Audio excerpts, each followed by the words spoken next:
Good morning. Mark Miller, pastor at Oak Ridge Baptist Church, and we're continuing our journey beyond the tomb as we are reading through the book of Acts.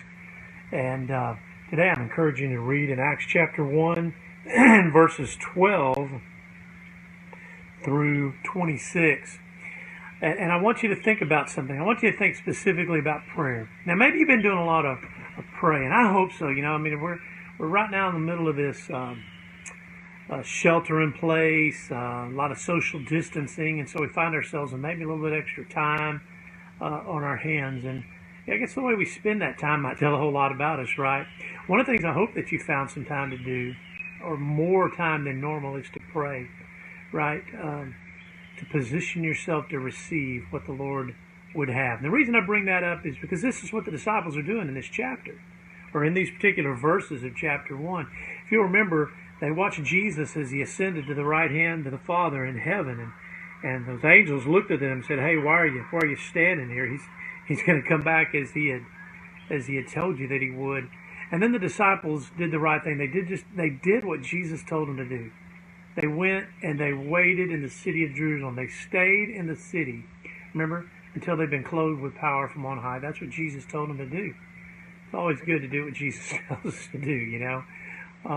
And so they went, they gathered in the city, and the Bible tells us, I think the key verse might really be verse 14, when it says that all the disciples, they all joined together constantly in prayer, along with the women and Mary, the mother of Jesus, and with his brothers, the ones that earlier in the Gospels thought Jesus was just kind of, crazy, really wasn't who he thought he was. Well, they'd come to believe through all of this as well.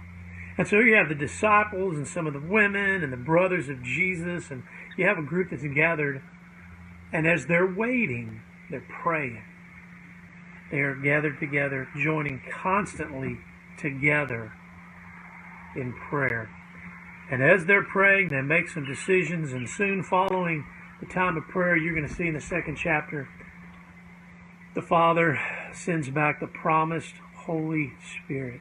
As they waited on the Lord through prayer, God delivered what he promised. And man, maybe there's a great lesson for you in that. As you read the scriptures, meditate on it.